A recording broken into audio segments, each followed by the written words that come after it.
Hello and welcome to the Prog Analyst. Today we're going to be talking about the King Crimson song, Easy Money.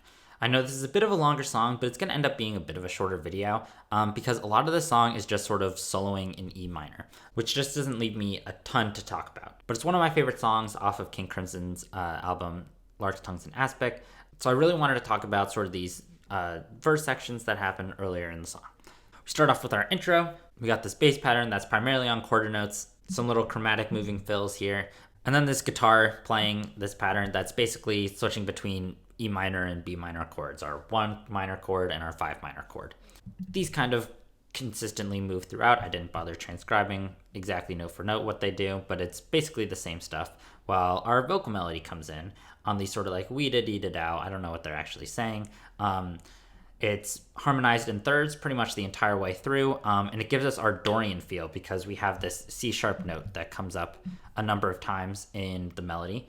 Overall, this intro section, I think, has sort of like a foreboding march-like kind of feel because of the drums, which I didn't transcribe, but also because the bass is doing a lot of quarter notes, and there isn't a ton of syncopation in this section. The guitar part is playing pretty much 8th notes or 16th notes that aren't syncopated, and the only syncopation really comes from the vocal melody that's kind of fitting on top of this really strict, rigid, like march-esque sequence. And then we end on this 4 major chord, which if we didn't know for certain that we were in Dorian already, we definitely do now with this A chord that we land on.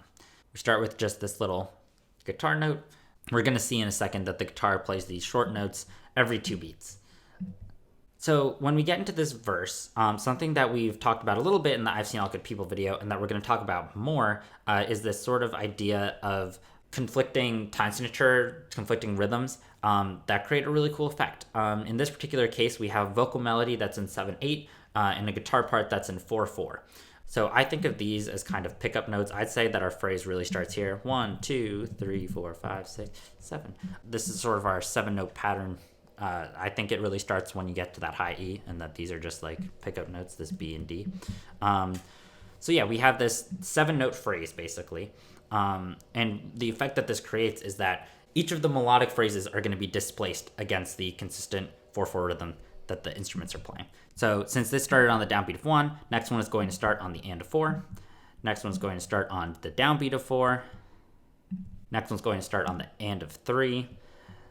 I just think it's a really neat effect that the vocal rhythm is slightly shorter than the rhythm that the guitar is playing in 4/4. It's constantly pushing and accelerating just a tiny bit more than the instrumental is. And that's why we have this 2/4 measure here, actually, is to make them sync up again. Because since we've lost essentially an 8th note each time that this has happened, we've lost 4 total 8th notes. We've lost 2 beats total across these 4 patterns in 7/8. We're 2 beats ahead of the regular 4/4 pulse. So to make up for that, we literally just cut out those 2 beats so that when we hit this sneakers here, we're locked in again. We're starting from the same place. Back to the downbeat of 1. Although our guitar, we do delay a little bit. It doesn't come in right away with the move to the 4 chord here. This has all been over E minor, our 1 chord, and then we move to the 4 chord when we land here. Looking at our vocal melody, our first phrase kind of just wavers between E and D. And then our next one moves up a tiny bit at the end, moves up to G. So it's kind of like a variation of our A phrase. Our next one descends. It swings all the way down to G. So it's kind of like A phrase, wavers between the 2 notes.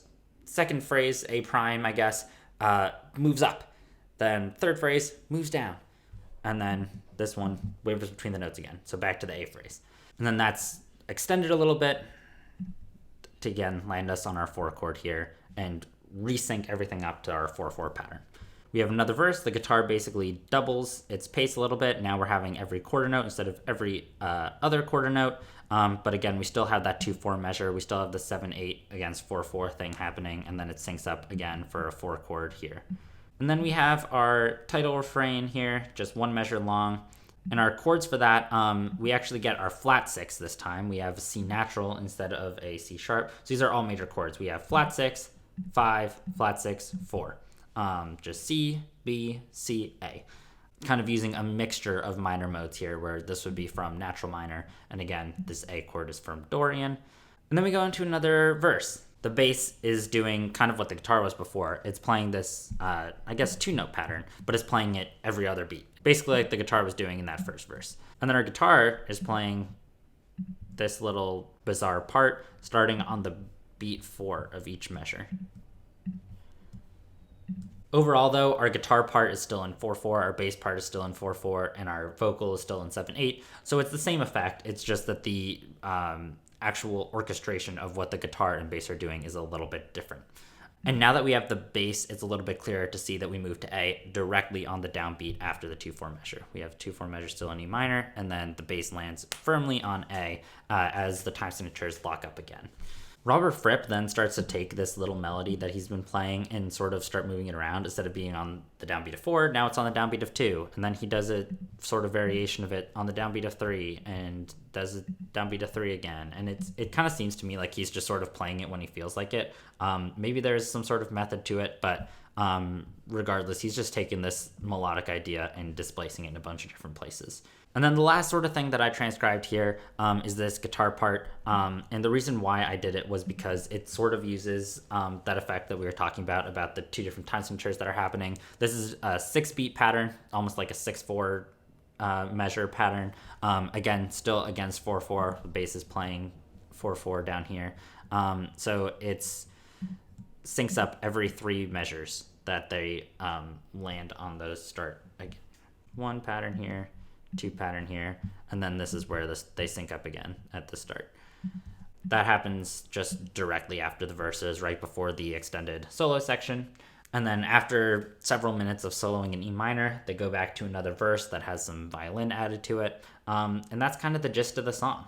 Again, the coolest thing about this song to me is really that use of 7/8 against 4/4 and the guitar. That's my breakdown of Easy Money by King Crimson. Thank you for watching. Please like it and share with anyone else who might be interested. And if you want to see more of these videos, please subscribe as well. Let me know in the comments if there's anything else about this song you enjoy or find interesting that I might not have mentioned. Thanks again.